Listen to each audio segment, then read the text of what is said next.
Welcome to the Talent Optimization Podcast, the go-to podcast for CEOs and HR professionals wanting to bridge the gap between the strategy and tactical implementation of talent optimization within their organizations.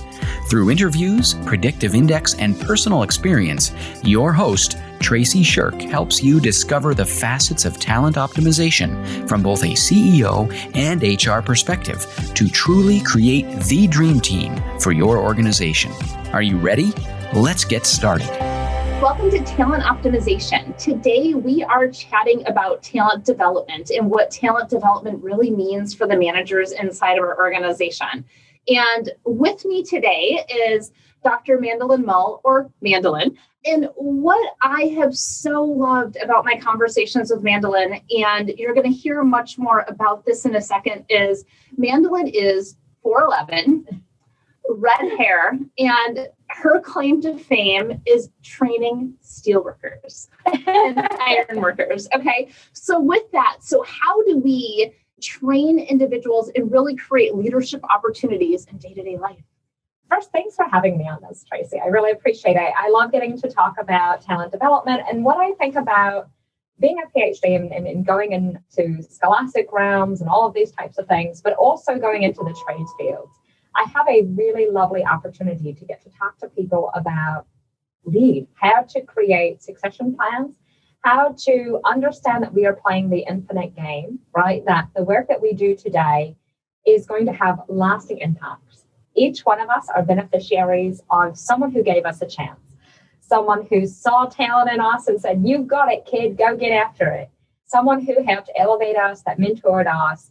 And so we stand on their shoulders. And as we pass on our knowledge and the things that we have gained, not only through our mentors, but through ourselves, I think then we start to really talk about this generational mentorship. And that really should be our legacies. And so I think a lot about legacy building and the things that we leave behind. Working with iron workers, my father owns a stonemasonry company. We always laugh at holiday time. You can't drive around the little town down in Texas where my folks live without my father saying, "I built that house in 1997 and I had, blah, blah, blah." And I love that my nephews have to deal with that now. Isn't that fun, though? And I actually grew up in that same environment. Yes, exactly. Whether it was my grandparent or my dad, that same thing. Yes. And so there's living testaments, right, that these individuals lived, that they gave an impact to generations to come. Well, as leaders, there's that too. The first young man who ever gave me the honor of being called mentor, I went and saw him in Texas a couple of months back, and he said, "You should get your students to write papers about their mentor's mentor." And I said, "Well, that's an interesting thought, And he goes, "Yes, because if you don't know who your mentor's mentor is, how do you know that you chose the right mentor then? Maybe you didn't." And he said, "Because if they're not passing on the things they've learned, if they're taking all the credit for themselves and saying, 'I came up with this, I'm the one that, created this,' maybe that's not the right person you want to lead you and develop you further." I thought, oh, wise young man, right? Yes. Right? Yeah, so shout out to Mr. Ashcraft on that one. That was really good. But that's what I think we articulate our day-to-day leadership about, really, is that idea of what is the legacy we're building today? I went into an organization once and I asked a group of folks, "When was the last time you got a win?" And this gentleman in the back of the room goes, 3 years ago. "Sorry to hear that, but that's on you." And he did not like me for saying that. But I said, he said, "I've been here 30 years. And I said, "Then act like it. If you've been here 30 years, that means you have invested a lot. You have sacrificed things for this organization. You have left a mark here. So make sure that when you retire from this place, that people talk about you in reverence. And nobody else gets to dictate that but you. You're the person who gets to pass that on. You're the one who gets to shape that and frame how people talk about you. So do you want people to say, 'Man, I learned a lot from that guy'? Or do you want them to say, 'Really glad he's gone'?" Right. And I said, you get to drive that shift. So that's the things that I really try to focus on when I'm talking to leaders, whether they are in the scholastic realm because, in the scholastic realm, we have this idea that people are going to keep reading our research for years and years. I hope nobody reads mine, but, I don't even read it anymore. I look at that stuff and go, oh, I can't even believe I wrote that. And then to folks in any kind of industry type work, it still all comes back to leadership is about building off of what we've been given and passing it along. And we shape it a little bit as we go through. And I think what's so great about that is leadership is going to look different based on what your personal strengths are. Absolutely. Because every one of us is created perfectly the way we are. We may not be created perfectly for every environment, and we may not be created perfectly for every job. Actually, we're not. So let's just clarify that. But even in those situations where it's not a perfect fit, and how you show up every day and how you process through that and how you treat people has a huge impact on that legacy that you lead. And some leaders are going to be that charismatic out in the front of the room wanting the mic, right? Right. And others are going to be the really quiet, hey, Mandolen, you did a really nice, really appreciate what you brought to the conversation. And the key here is in that leadership, I think you have to find what your own voice and your own comfort is within that. Absolutely. And I think I mentioned that self-awareness, right? Is that, I don't think we can ever lead someone until we start to lead ourselves and have a really good understanding. Really believe we have to know where our growth points are. Where do I need to grow and where am I currently growing? And sometimes those are not always the same areas. Right. And same thing of where do I want to grow and where do I need to grow aren't always the same either, right? Because sometimes we're like, no, I don't really want to touch that. That's painful to grow. But I think that's really critical for us to be doing the hard work of looking inwardly to say, have I done my due diligence as a leader? There's a lot of people who are counting on you to make them sustainably successful. Mm-hmm.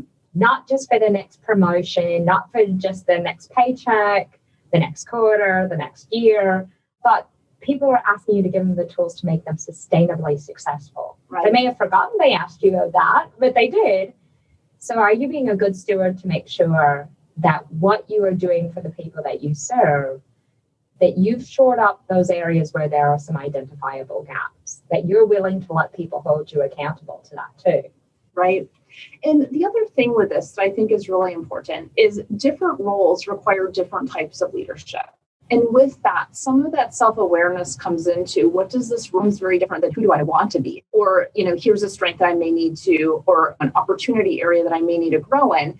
But what are those key things that the job actually needs? And so often, if we're not paying attention to that, we're not aligning what the job needs and what the business needs to who we are. And as we grow really amazing teams and dream teams and ensuring that we have kind of this great fit inside of the organization, this container, that's one piece that I see so often gets overlooked. And so as you're looking at both that self-reflection and creating those generational leaders, what are your thoughts on that within specific jobs? So that's a great question. And I think, there's an ability for, number one, that I really rebel against the word adapt. I think adapting is being too reactive. I think we should be agile. I think of fencing. I don't know anything about fencing, but I think about fencing and how people I think they parry each other. I don't know. But it's that idea of being nimble, right? And I really think we have to condition ourselves and our team members to be agile. And in order to do that, it is really making these assessments of putting ourselves into alignment, not just operationally, not just in HR, but also in our marketing. Mm-hmm. Who do we tell the world we are? Mm-hmm. Who do we hire to carry out those functions? And then how do we hold them accountable in the day-to-day to actually get those things all carried out? When I think about alignment and performance alignment in PR, and something gets all wonky, if it's out of alignment, it's going to cause problems. And It's the exact same thing that we see in our organizations. It's the exact same thing we see with individual members when they're out of alignment. When I don't know the priority that my boss has for me, or I don't know the expectations of a certain group or something like that, we're out of alignment. Mm-hmm. And so it's coming back. I'm really talking about facilitating that coaching I tell people all the time, go into organizations and ask people, what are the top 3 priorities we have for today, this week, this quarter, this month, whatever it might be, and how do we allocate our time resources for that? Mm-hmm. Is it 60-20-20? What does that really look like? And then how do we actually have some targeted roles for that? So that gives me a picture, and it makes us be intentional about understanding what is currently on our plate. So are we being agile to that, or have we gotten ourselves kind of complacent, right? And so that's the thing we want to guard against. And though it does take that intentional effort for us to really be drivers of that sustainable success there. Absolutely. Thank you so much for sharing that and defining what that is, that difference between agility and adaptability, because I think sometimes that they kind of get collapsed together, which really brings to, another key point, which is that narrative leadership. And with narrative leadership, I'm curious for your take on this, because so much of leadership is about how we communicate things and how we're communicating in a way that has other people think. Sure. So narrative leadership has been something I've been really passionate about, because I think narrative leadership is a massive tool for generational mentorship, right? So narrative leadership says that we kind of give people the behind the scenes. So instead of my team members coming to me and saying, Mandolen, what's the answer? I start talking through what my biases are, what my assumptions are, what am I, considering in these kind of factors? What potential consequences might I foresee? What potential barriers might be there? And how I'm informing my decision. So I'm actually having to have a conversation about this with my mentees and with my team members. Mm-hmm. And the reason this is so important is I've noticed this a lot more because of COVID-19. Yeah. As we sit here and this empowerment leadership, a lot of us didn't have time to go back and double check. Did somebody get this done? Did they get that done? And we couldn't just give them the answer. We needed to really take the time and explain to them the thought process to shorten their learning curve when they're in, similar situations in the future. And I was talking about this with a friend of mine recently, who's a phenomenal storyteller. She's really great about this. And her name's Brianna Hodges. And she was telling me that this is similar to her parenting with her kiddos, that when she was a young girl, she would see her father come out and make Christmas card lists or pay bills with a huge giant Rolodex. And he had all of these cards and utensils, like all of these things. It was very visual, very, obvious of what he was doing. Well, one day she and her son are sitting on the couch and they're both on their tablets. And she tells her son, it's time to put away the tablet. It's game time is over. And he says, well, how come you still get to play games and I don't get to? And she said, oh, no. Mommy's working. Right. But what he didn't get to see was that visual action of what is happening on the tablet, right? Because on that tablet, we could be playing games. We could be engaging in social media. We could be watching sports. We could be, paying bills in the checkout line at the grocery store, all different kinds of things. So we don't have a visual look of that. So she was having to narrate what she was doing to shift that. And I think as leaders now, we have to narrate how we are making our decisions for the people who are to follow us. And so that narrative leadership really gives us an opportunity to shorten people's learning curves and to really build that generational mentorship so that they now don't just have an answer, but they understand the process by which we derived that answer because we walked them through. And I was talking to another friend recently about it, and he said, yeah, I have people that tell me, I don't need to know all that. He goes, yes, you do. Yeah. You know what I mean? Yeah, he was like, sure. Yes, you do. For sure. You do. You may think it's extraneous information right now, but I promise when you get into these decision-making roles yourself, you're going to want to know how these answers were derived. Right. And what potential assumptions were made, biases had to be checked and considered, and consequences needed to be weighed. Yeah, absolutely. And, I love the way that you just described this because I've never really connected it as narrative leadership before. Sure. And one of my mentors, coaches that I followed for a long time is Brooke Steele. And one of the things that I really learned from her was communication filters. So it's very much like this narrative leadership. And it's something we've implemented with our team, and it has worked so well. So if I'm going to delegate, I've got 6 things that I need to answer to delegate. And then if there's a decision that needs to be made, I'm actually having them make that decision they're asking the question and they're giving me two options for the decisions that they would make and why they're making them, so that they're not just coming to me and saying, hey, Tracy, what about this? But they're giving me what decision they would make and why. Right. So we've got this back and forth of, okay, I can now see your thought process so that I can coach that. But also, half the time, theirs are better than what I would come up with anyway. Same for me. When I start talking it out and explaining things, they can fortify some of my gaps. Right. And that duality is so empowering. It's so impactful. Absolutely. Absolutely. So thank you so much for sharing that. And one of the things that I love is when we can kind of take things and say, okay, here's something to input right away that you can go and take that insight and put it into action to get those results. Mm-hmm. And each of these things you can. So thank you so much for that. So I'm curious, do you have a story of somewhere along the line where these types of, whether it is that kind of self-awareness, this narrative leadership, or the generational impact has had that you'd like to share so we can kind of see it come to life? Sure. So recently I had been on a consulting project for a year with different leaders working in a manufacturing setting. And one of those individuals has now gone out to train at other facilities within this organization. And so he does leadership training now. Phenomenal individual who had a whole bunch of leadership potential and talent, but didn't know it yet, right? He was one of those that didn't even believe in himself quite yet. So he's training, and the other day, he's out of state. I reached out to him and said, hey, how's training going? And he goes, Doc, it's not going so well. And I said, well, why not? He goes, well, I'm not feeling it. And I said, well, friend, if you're not feeling it, they're not feeling it either, right? And I said, so I tell you what, give them a 10-minute break. And when they come back, say, I've got a presentation. I can talk to you through these training paradigms that I have. But I'd really like to ask you guys, if you have a question for me, or if there's something you'd like to talk about. And I said, because here's the thing. You want to give them value, but you do not get to dictate what is valuable to them. They dictate that, right? And I said, so feel comfortable and trust yourself enough. And this is something I had to learn pretty recently in my career, was to call these audibles, right?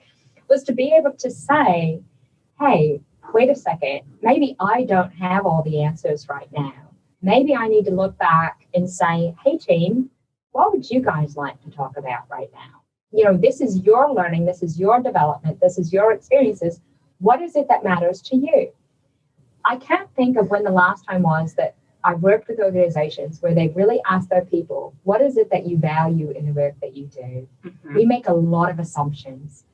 And the young man said, okay, all right, Doc, I'm going to try that. So later on that afternoon, he goes, I get a call from him. He's all excited. Doc, it worked. It worked. They started talking right away, and I said, kudos to you for trusting yourself and trusting your leadership, your own abilities to pivot and be agile with them, right?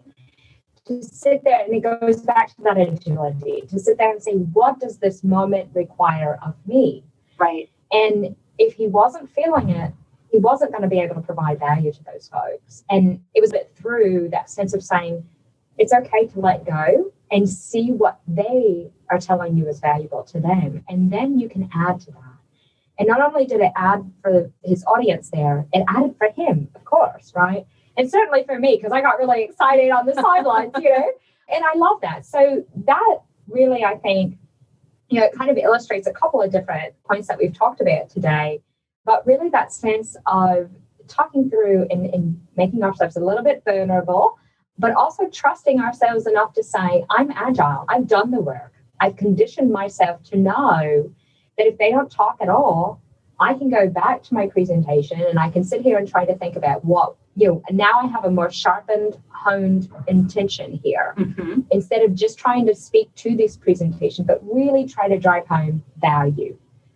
Figure it out, try to dig that out of them. What is it that they value today? What is it that they need from this moment? And then stepping into that gap. And I love how you just talked about intention. Right, because intentionality is such a key piece of leadership. Absolutely. And it really flows through how we reflect, how we're doing generational leadership. Because if we don't have an intention, it's like a roadmap, right? If we don't know where we're going, we're not going to get there. So that intentionality really gives us what our direction is. It totally does. One of my mentors once told me, he said, Mandolen, we got to think like sports teams. He said, sports teams spend 90% of their time, practicing, training, watching your review film, and then 10% executing. And he said, in business, we flip it. We're spending 90% of the time, executing, and 10%, if that, let's all be honest, we're probably not spending 10% actually training, but training, developing, working on ourselves and trying to really have that reflection component. So that's a huge disservice. But when you think about that, we can condition ourselves just like we can physically. We can condition our leadership skills to be more reflective, to have more of that intention. But it's not going to happen just magically. It's not going to happen by someone tapping us on the shoulder. And so we really have to be drivers of our own development there. I always say nobody should be more concerned with your own development than you. Mm-hmm. And that means you've got to, as we say back home in Texas, grab the bull by the horns and just go after it, right? And so that's really where that comes out to. So I absolutely believe that intentionality is one of the most critical aspects of leadership and leadership development. Thank you so much for that. So as we wrap up our conversation today, there's always two things that we like to kind of know is what is one key actionable takeaway for our executive and our CEOs listening in? So one of the things, it was the same mentee that I was working with recently had gone to a facility and there was a leader that was really behaving poorly, mm-hmm. had made some comments that really put the organization at risk. Should those comments be taken in a litigious way or something like that? And my mentee was making this comment about, we've got to get rid of this manager because we're going to lose all of our really good people. And these people have been here for years. And he was really making a plea about the people. And I thought that was really important. But that was a mistake that I see a lot of frontline managers do and HR managers. We want to make the play about the people. But as executives, we're usually looking at the 3,000-foot scope of things. And what we have to think about is, if we keep this individual on, knowing that this person has maybe made some comments that could potentially put us at risk, it could potentially put our entire organization, how do we knowingly continue on that path? Right.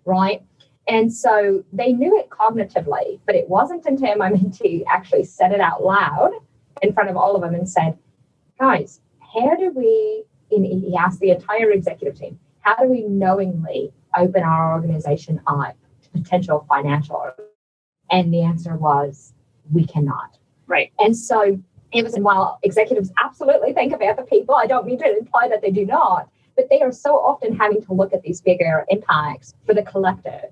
And so, kind of coming and speaking to an executive member about independent story of an individual, while they may have a lot of empathy or sympathy for that situation, you have to communicate in the collective. Mm-hmm. And frontline managers can coach up to that degree, and executives really coming back down to, yes, we're in charge of looking at the collective, but it does us no good if we don't think about the individuals who make up that collective. I mean, that's really where there's this kind of continuity going back and forth between that relationship. Yeah, absolutely.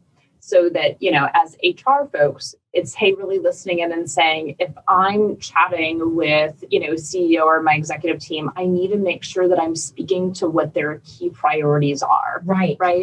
It's speaking in their currency, right? I always try to think about that. What is this person's currency? And it doesn't mean that this person doesn't care about the individuals, right? But as HR personnel, we want to sit there and be like, oh, but you don't understand. This person is fantastic. And we really, we get so excited about the people aspect of it. Right. We can step on ourselves, right? We can really get a little bit too ahead of ourselves and maybe even put up defense mechanisms of the people we're trying to get buy-in from. Yeah. So it's really understanding how we mitigate potentially, if we push too hard, right?